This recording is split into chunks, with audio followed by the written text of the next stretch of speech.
Hello, my name is Erich von Däniken. Yeah, hello there, Hello, Eric. Hello, it's Robert hi. Dakota here in Sedona. Well, you sound very near. You sound perfect. We have a good connection. Okay, I'm in Switzerland. Swiss mountains, blue sky, snow, great. Oh, that's fantastic. I lived in Kuznacht for one summer right there by Lake Zurich. Okay, of course, everyone knows Küsnacht.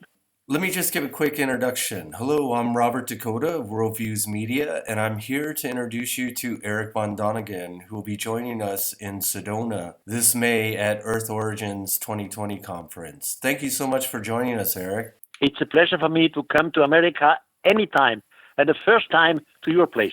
Oh yeah, it's your first time to Sedona, is that correct? Yes, I was never there. Wow. Have you wanted to come here before and just haven't made it, or it hasn't been on the Well, radar? no, from time to time you hear that Sedona is a very hot place, but wonderful people, intelligent people live there, and it's a great place, whatever. So I have to be there finally. That's great. Tell me, how did you get started in all this investigation into extraterrestrials and the potential of visitation from other peoples or planets? Well, in the meantime, I'm 85 years old. When I was young, 16, I was grown up in Switzerland, and I was a strict Catholic, educated as a Catholic, and I spent 6 years in a Catholic boarding school led by Jesuits. And there in that school, we had to make some translations of the Bible from Greek to Latin and Latin to German. Now, of course, as a boy, I was a very, very deep believer in God. Still today, I am a deep believer in God. But as a boy, my God had to have some qualities. For example, God does not need a vehicle in which to move around to go from point A to point B. God is all over. Or God makes no mistakes, etc., etc. Now, while making these translations from the Bible, I learned that the God in the Bible does not have this quality. For example, the Lord of the Bible descends on the holy mountain with smoke and fire and trembling and loud noise. And the mountain was in smoke and fire, etc. Or the prophet Ezekiel in the Bible describes that he saw a vehicle in the sky, in the firmament. He describes the noise. He describes the wheels, the legs, etc. So I, of course, asked my professor when I was a student, what is all this about? And the professor said, Eric, he had an apparition, a vision. He saw God in his chariot. But I said, come on, professor, this rather looks to me like technology. You know, noise, wheels, wings, legs. So I had my doubts in my own Catholic education. And I simply wanted to find out, do other communities in antiquity have similar stories than we? And that was the beginning of Chariots of the Gods and whatever ever I did in the rest of my life. Wow, that's very interesting, Eric. A couple of things came to mind. The first I wanted to bring up was when I first heard about you, I was actually a young boy living in Florida, and my father took me to see a drive-in movie, Chariots of the Gods. Uh, And I didn't remember that until I made this invitation with Ramon for you to come here to Sedona. I thought to myself, when did I first hear about that? So I just wanted to bring that up quickly. I'm sure you've influenced many people across the planet with your book and your concepts. well, in the meantime, I have published 42 titles, all on the same subject, all about extraterrestrial visits in the deep past. But of course, always with new arguments, new indications, and so on. And as I said in the beginning, I'm 85 in the meantime, but my brain functions perfectly, and as you hear, my mouth also. Well, that's one thing I appreciate about you as well, because we need to pass on the information from one generation to the next. And you've been doing this as long as anyone. Actually, most people consider you to be the godfather of all this investigation, actually. Do you get that Yeah. often? Yes, I hear this. And, more or less it's true, but only more or less. Of course, the idea that extraterrestrials visited our planet in the deep past is not an idea which Erich von Däniken has as a first. In science fiction literature and in many, many other books, you find some indications which point in this direction. When Chariots of the Gods was on the market, I was proud, and I believe, Eric, you are the first one who have this idea. And then I received at least 20 letters from reasonable and wonderful persons around the world which wrote to me, we had the similar ideas. We also made even little contributions in newspapers and so about the similar thing. So the time was ripe. The apple, the fruit was ripe. So we slowly understand we are not alone in the universe. There are other intelligent beings. And obviously we have good indications which shows to the point they were here some thousands of years ago. Before they left, they promised to return in a far future. And I even think they are back again.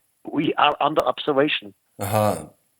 From your movie, I saw the pictures of Nazca Lines, and I was totally convinced because how could you see those images? And that gave me an impetus to go there myself. And I remember watching that from the sky, thinking of you, thinking of your movie, and thinking that, yeah, these things can't be seen from the ground. They can only be seen from the sky. So who would they be creating it for? And Nazca is not unique. Of course, Nazca in Peru, this is a gigantic desert with big designs in the ground, but not only designs. You have some lines. I don't say they are airstrips, but they look like airstrips. They start abruptly, end abruptly. The longest of it is 3.8 kilometers long. So the mystery is not only about the designs, the pictures, because some of these pictures you find elsewhere. In the ex-Soviet Union, near the Aral Lake, or in Jordania, in Saudi Arabia in the meantime. So worldwide, some people in the deep past made designs in the ground which you can see only from the air. So it's not only Nazca, it's all over the planet, the different places, including in Chile, for example. But the lines and the cut-off mountains, some of the lines are set on cut-off mountain. They cut it artificially off. This is unique for Nazca. And in Sedona, I will show you the most impressive pictures about Nazca, which you never see on television. And another thing I've seen is when I go to Guatemala or even Japan, I've seen pictures of what looks like people traveling in a craft, and they seem to be, I don't know, they seem to be using intention or prayer somehow to guide things. Have you noticed that at all? Of course. I have to explain this in our present day. When the American fighters in the Second World War, they had some fights in the Pacific Oceans against Japan. They improvised little aircrafts and little airports. Now, 30 years after the Second World War, some of the pilots came back just for a holiday to the same little improvised airport where they have done their services in the Second World War. And what happened? The natives constructed something like airplanes, something like they made it out of wood and straw. They did not understand nothing about technology. They simply copied what they saw. They even copied the soldiers. They made big designs on their chest and on their back, USA. All through they had no idea what USA means. So this is something they copied because they adored the strangers. In ethnology, we call this cargo cult. Now, coming back to your question, when you go to Guatemala, not only to Guatemala, Central America, Egypt, Japan, all over the world, you find cave paintings, rock paintings with beings. They have helmets, halos, spacesuits. Then you find figures who look like space travelers with antennas, with masks around their head. Now, if only one group in one culture would have done this, no problem, we can explain it. But it's all over the world. The Aborigines in Australia some 10,000 years ago had no contact with the Hopi Indians in Arizona and USA, but they showed the same or similar things. So here we have something which we call cargo cult in the deep past. They saw something, they could have understand it, and they copied it. Wow. Yeah, that's fascinating. Also, the sites, megalithic sites, sacred sites, if you look at them from above, they also have symbols or representations of the stars, or they're placed on certain, locations of the planet. It seems like this was by design, not by chance. You know, extraterrestrials were here some thousands of years ago. Our ancestors at that time could not understand what it was. Our ancestors had no idea of technology. So our ancestors at that time believed that these extraterrestrials must be some kind of gods. Now our natives adored the so-called gods. And they asked them, they said, we want to make a memorial of you. We want to make a temple in your honor. And the extraterrestrials said, okay, wonderful, but please make it exactly on this place, on that side, and the next one on this side, on that place, etc. And the natives made the temples. It's not the extraterrestrials who constructed temples. It's always the natives who did it, but in exactly geometrical patterns. Over Europe, for example, you have a line starting in England, Stonehenge, crossing whole Europe, crossing the Alps, going over Italy, down to Sicily. It's one straight line. And under the line, you always have prehistoric temples, stone circles, and something. Now, the natives at that time, 8,000 BC, they had no idea of geometry. They had no idea of crossing the Alps. But they knew, the extraterrestrials knew, in the far future, they will measure their countries from the air. And they will start to realize that something is wrong. How come that all these prehistoric sites are lined up in one straight line? It cannot be coincidence. That's what they wanted, the extraterrestrials. They wanted that in the far future, people start to ask questions. Questions like, have you been visited from outer space? If yes, who were there? Why have they come here? What was the purpose? Will they return? Are we prepared? Without these signs in the field, in the ground, we would not come up with the questions. Uh-huh. And do you think all of this contact is leading up to something, or was there an advanced civilization that wanted to help us get established? What are the theories that you are most pushing around or feeling all of your work is amounting to? Well, it's a long story. It's too long for this. But anyhow, look, in every religion, in every mythology, whenever they speak about the beginning of humanity, they say, it doesn't matter which culture, God or the gods in plural created humans according their own image. If you take this serious, that means somewhere out there in the universe there are extraterrestrials, and they wanted to spread out in the universe their own form of life. So they started to create evolution on several planets which are the same. You know, there are planets which are too hot, planets which are too cold, planets which are too big, too small. So you need planets on which you have water, on which you have air, etc. Only according to NASA, in our Milky Way, only our Milky Way, not the whole universe, we have about 4.8 billion Earth-like planets. So they started with evolution on some of the Earth-like planets. They knew we will grow up in an evolutionary way, but the beginning was from outside. The gods created humans according to their own image. Now you ask, what do they want? They come back, they will control, they will see how far are we in the meantime in technology. Could they give us over this flame? Are we ready in the meantime to construct spaceships, to continue to spread out intelligence in the next or over next solar system? The purpose finally is to make the whole universe intelligent. Wow, that's a good goal. I'm for that. I studied theology for 5 years, and one of the papers I wrote was on Genesis 6:1-4, where the Nephilim are mating or, procreating with the daughters of men, and they create a race of giants. Exactly. Not only in the Bible, in other cultures too, or in the book of Enoch, for example, they say they had sex, the so-called fallen angels, they call it, or the sons of the gods. They had sex with humans, and they created giants. It's just, it's just such a strange story. It's hard for modern people to believe. I mean, the evidence is all over the planet, and you've brought a lot of this forward. So thank you so much for all your work. It's a pleasure. As I said, in the meantime, 42 titles. By the way, I said in the beginning, I never lost my God. I'm still one of these figures who pray every evening. Some of my critics call me an atheist. They say, come on, Erich, You say the God of the Old Testament was not the real God. He was an extraterrestrial. So you do not believe in God. Wrong. Just give me a second to explain this. Imagine my point of view would be correct. So we would have been visited by beings from outer space. They influenced our forefathers. So the next question is, where did they come from? What is their evolution? Who made them? Now you can continue the game.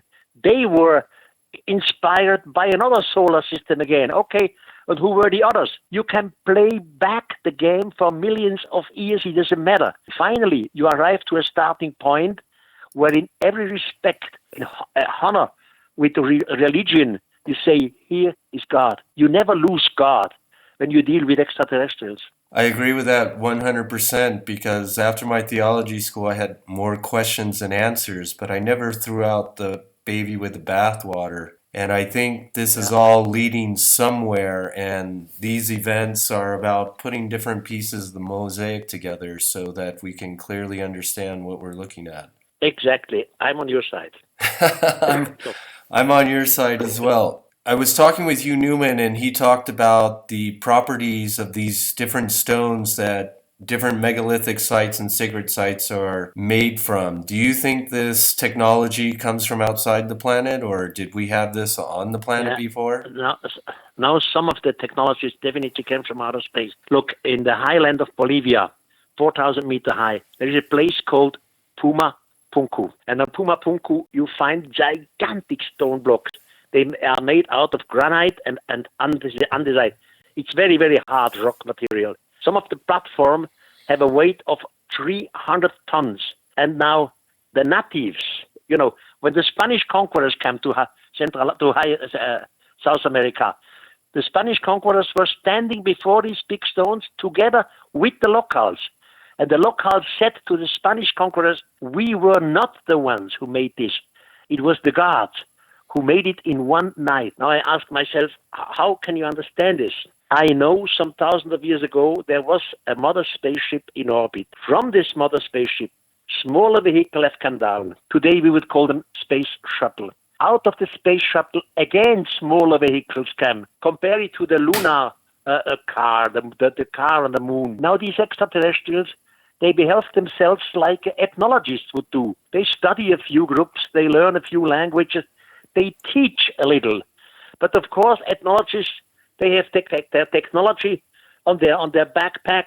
They have their photos, whatever they have, and they don't want to carry all this equipment all the time around with them. So simply to protect their own material, they make with their technology something like a campus, something like a cave, a base camp. There they deposit their equipment. Now later they disappear. They take all their stuff with them again. But the basic camp is still there. And now the natives come. And the natives say, this was made by the gods, the so-called gods. Now the natives create a temple. Human were hands, humans, the stones. The natives make a temple just 20 meters near to the base camp of the extraterrestrials. So in Puapunku, you can clearly prove here is technology. Gigantic stone blocks has been cut right angled. It's not possible by the natives. They were Stone Age people. They did not have the tools.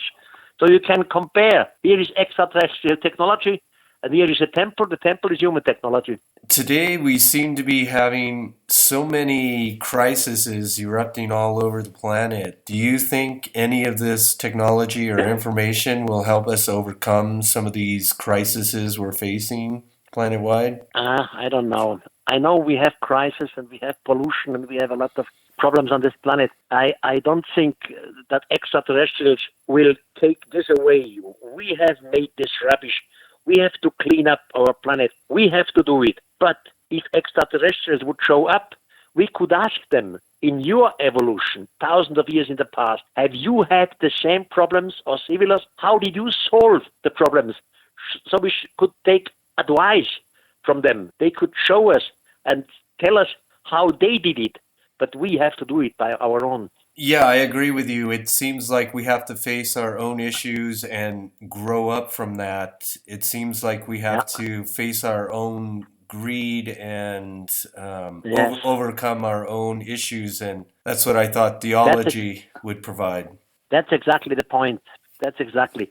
But to clean up the planet, that's what we have to do. I agree with 100%. We have to do that for sure. Is there anything else that stands out in your mind, Erich, over the last 60 No, no, years? no.